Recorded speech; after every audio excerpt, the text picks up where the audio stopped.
ಬೋರ್ಗರೆವ ಚಂಡೆ ವಾದ್ಯಗಳ ನಡುವೆ ಮೈಗೆ ಬಣ್ಣ ಹಚ್ಚಿ ನಿಜವಾದ ವ್ಯಾಘ್ರನಂತೆ ಘರ್ಜಿಸುವ ಹುಲಿ ವೇಷಧಾರಿಗಳು ದೇವರಿಗೆ ಪ್ರಿಯವಾದ ದೋಳ್ಪಾಟ್ ಕೆಸರನ್ನೆಲ್ಲ ಮೈಗೆ ಹಚ್ಚಿಕೊಂಡು ಬಂಡ್ಕಳಿ ಹುಲ್ಲನ್ನೆಲ್ಲ ಹೊದ್ದುಕೊಂಡ ಪಿಲ್ಲು ಭೂತ ಕಾಪಾಳ ವೇಷಧಾರಿಗಳೆಲ್ಲ ದೇವನೆಲೆಯಲ್ಲಿ ಸೇರಿ ಕೊಟ್ಟಿಗೆ ತಕ್ಕಂತೆ ಹೆಜ್ಜೆ ಹಾಕಿ ಕುಣಿಯುತ್ತಾ ಹಿರಿಯರು ಕಿರಿಯರೆಲ್ಲ ಪಾಲ್ಗೊಂಡು ದೇವನೆಲೆಗೆ ತಲುಪಿ ದೇವರ ನೆಲೆಯ ಸುತ್ತಲೂ ಕುಣಿಯುತ್ತಾ ಪ್ರದಕ್ಷಿಣೆ ಬಂದು ಹರಕೆ ಕಾಣಿಕೆಯನ್ನು ದೇವರಿಗೆ ಅರ್ಪಿಸುವ ಕೊಡಗಿನ ವಿಶಿಷ್ಟ ರೀತಿಯ ಪ್ರಸಿದ್ಧಿ ಪಡೆದ ಚೆಂಬೆಬೆಳ್ಳೂರು ಭದ್ರಕಾಳಂಬೆ ತಾಯಿ ಬೋಡು ಹಬ್ಬದ ದೃಶ್ಯಗಳು.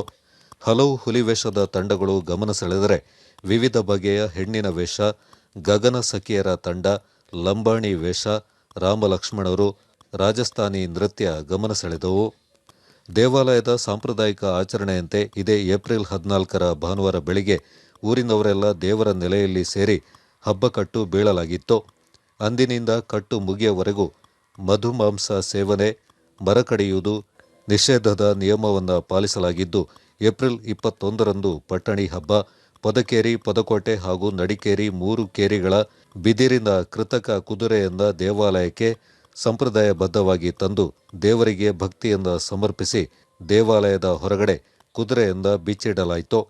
ಏಪ್ರಿಲ್ 22ರಂದು ರಾತ್ರಿ ಊರಿನವರೆಲ್ಲ ಸೇರಿ ವಿವಿಧ ವೇಷ ಧರಿಸಿ ಊರಿನ ಪ್ರತಿಯೊಂದು ಮನೆಗೂ ತೆರಳಿ ಮನೆಯವರ ಸತ್ಕಾರವನ್ನು ಪಡೆಯಲಾಯಿತು. ಏಪ್ರಿಲ್ 23ರ ಮಂಗಳವಾರ ಸಂಜೆ 4 ಗಂಟೆಗೆ ವೇಷಧಾರಿಗಳು ತಮಟೆ ವಾದ್ಯಕ್ಕೆ ಹೆಜ್ಜೆ ಹಾಕುತ್ತಾ ದೇವಾಲಯಕ್ಕೆ ತಂಡೋಪತಂಡವಾಗಿ ಬಂದು ದೇವರ ನೆಲೆಯಲ್ಲಿ ಭಕ್ತಿಯಿಂದ ಅರ್ಪಿಸಿದ್ರು. ದೇವರ ಶಕ್ತಿ ಅಪಾರ ಶಕ್ತಿ ನೆಲೆಯಾಗಿದ್ದು ಇಲ್ಲಿ ಬೇಡಿಕೊಂಡದ್ದೆಲ್ಲ ನೆರವೇರಿದ ಉದಾಹರಣೆಗಳು ಬಹಳಷ್ಟಿದೆ.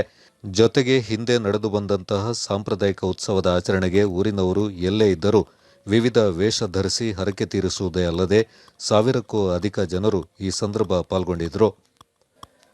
ವಿಶೇಷ ವರದಿ ಪುತ್ತರಿರ ಕರುಣ್ ಕಾಳಯ್ಯ, ಕೊಡಗು ಚಾನಲ್.